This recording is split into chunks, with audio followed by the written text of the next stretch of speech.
कहानी शुरू होती है एक ऐसे पल से जब एक छोटा लड़का अचानक खुद को मौत के बिल्कुल सामने खड़ा पाता है। उसकी नजर उठती है और सामने एक विशाल खूंखार शेर खड़ा है, इतना करीब कि उसकी सांसों की गर्मी तक महसूस हो रही थी। डर तो था लेकिन उसे भागने के बारे में नहीं सोचा। सबसे पहले उसने अपने छोटे भाई को पीछे कर दिया। उसे समझ आ गया था अगर कुछ भी हुआ तो वो वार उसी पर आएगा। इतने ताकतवर जानवर के सामने बंदूक भी भरोसेमंद नहीं लग रही थी क्योंकि एक ही गोली में उसे गिराना आसान नहीं था। और तभी उसने एक हैरान कर देने वाला कदम उठाया। उसने धीरे से बंदूक नीचे रख दी और बिना कोई आक्रामक हरकत किए शेर की आंखों में देखने लगा। उसके हाव भाव जैसे कह रहे थे वो लड़ना नहीं चाहता।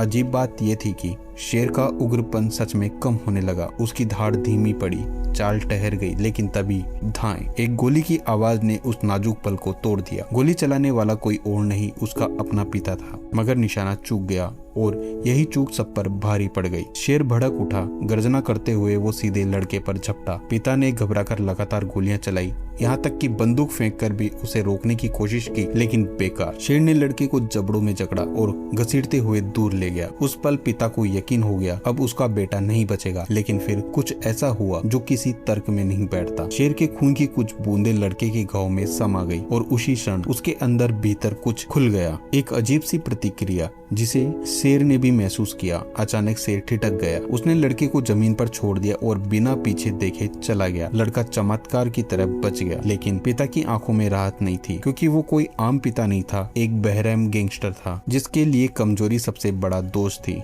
उसने अपने बेटे का वो पल, डर, झिझक सब खटक रहा था। वो चाहता था उसका बेटा डर से ऊपर उठे और दूसरों के लिए डर बन जाए। उसने उसे वही सिखाया, इस दुनिया में वही टिकता है जो सबसे ताकतवर होता है। पर ये सीख बच्चे के दिल में जख्म बनकर बैठ गई। वो चुप रहा मगर भीतर टूटता गया। और जब उसने उसी शेर की लटकती हुई लाश देखी तो उसके भीतर दबा गुस्सा बाहर आ गया। वो कमरे में खुद को बंद कर लेता है और कसम खाता है वो कभी अपने पिता जैसा नहीं बनेगा। कुछ ही समय पहले उसकी माँ भी इसी हिंसा से टूटकर अपनी जान दे चुकी थी। अब उसके पास पीछे मुड़कर देखने की कोई वजह नहीं थी। उसने घर छोड़ने का फैसला कर लिया। जाने से पहले वो एक रहस्यमयी कार्ड उठाता है जिससे उसका कोई गहरा रिश्ता था और चुपचाप निकलने की कोशिश करता है। लेकिन तभी उसके नीचे की टाइल टूट जाती है और उसे लगता है वो जोर से गिरेगा, पर ऐसा नहीं होता। वो बहुत हल्के से नीचे उतर जाता है, जैसे उसका शरीर बदल चुका हो। वो खुद भी समझ नहीं पाता पर रुकता नहीं। लंबा सफर तय करके वो अपनी माँ के गाँव पहुँचता है। चारों तरफ फैला हुआ मैदान, दूर तक घास और सन्नाटा।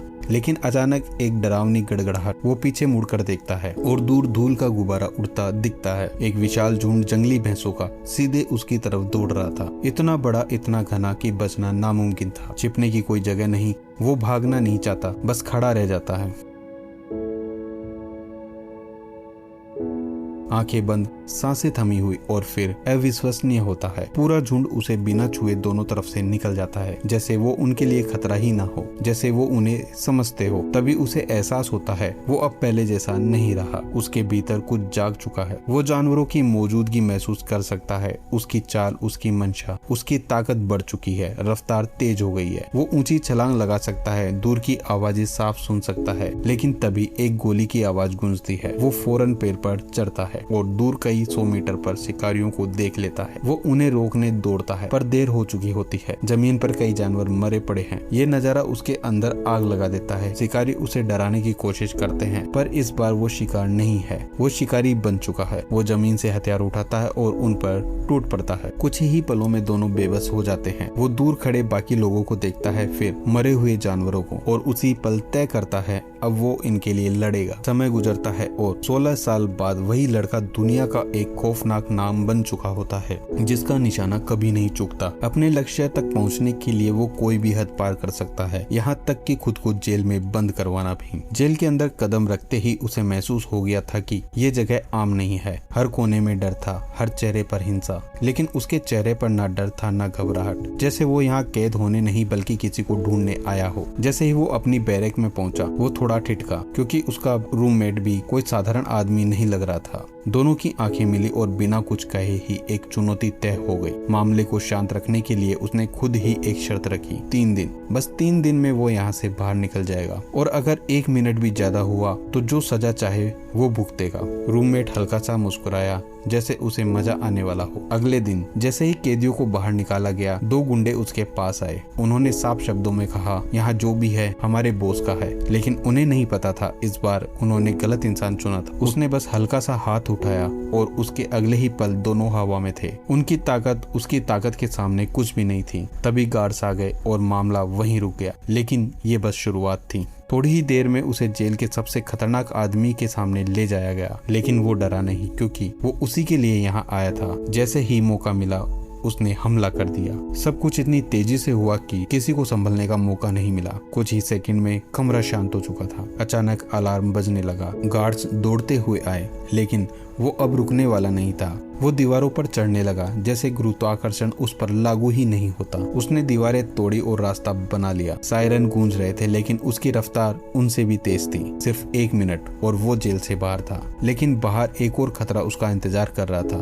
तेज बर्फीला तूफान। कुछ दिखाई नहीं दे रहा था। वो रास्ता भटक गया। तभी उसे एक अजीब सा एहसास हुआ। उसने देखा सामने एक विशाल बर्फीला भेड़िया खड़ा है, लेकिन वो घबराया नहीं। उसने अपनी शक्ति का इस्तेमाल किया और अगले ही पल भेड़िया शांत हो गया, जैसे वो उसे पहचानता हो। उसी के सहारे वो अपने साथियों तक पहुंच गया। मिशन पूरा करके वो फिर से अपने इलाके में लौट आया, लेकिन शिकार अभी खत्म नहीं हुआ था। कुछ लोग फिर से जानवरों का शिकार कर रहे थे और इस बार वो तैयार था। वो छाया की तरह उनके बीच पहुंचा और कुछ ही पलों में सब खत्म। सिर्फ उनका लीडर बचा जो भाग निकला, लेकिन वो बच नहीं सकता था। उसने गाड़ी का नंबर याद कर लिया। कुछ समय बाद वो सीधे उसके बॉस के सामने था। एक तीर सीधे उसके गले पर। नाम सूची से हट चुका था। अब कहानी मोड़ लेती है। वो एक महिला तक पहुंचता है, केली, जिसके पास वो रहस्यमयी कार्ड था। वही कार्ड जो उसके बचपन से जुड़ा था। अब उसे अपने अतीत के जवाब मिलने लगे, लेकिन खतरा बढ़ रहा था। राइनो मैन एक ऐसा इंसान जो अब इंसान नहीं रहा था। उसकी ताकत, उसका शरीर, सब कुछ बदल चुका था। गोलियां उस पर असर नहीं करती थी। इधर क्रेवन का भाई खतरे में था। उसका अपहरण हो चुका था और इस बार दाव सबसे बड़ा था। क्रेवन बिना रुके उसके पीछे दौड़ा। उसकी रफ्तार अब इंसानों से परे थी। वो कार से टकराया, उस पर चढ़ गया, लेकिन इस बार वो देर कर गया। बंदरगाह हवाई जहाज उड़ने वाला था, लेकिन आखिरी सेकंड में उसने उसे पकड़ लिया। रस्सी से लटक कर वो हवा में घसीटा गया, लेकिन आखिरकार छूट गया और उसका भाई दूर चला गया। अब ये सिर्फ एक मिशन नहीं था, ये व्यक्तिगत था। वो दुश्मनों के अड्डे तक पहुंचा, चट्टानों पर बना किला, लेकिन उसके लिए ये मुश्किल नहीं था। वो दीवारों पर चढ़ा, अंदर घुसा और एक एक करके सबको खत्म करता गया। लेकिन तभी एक बड़ी गलती।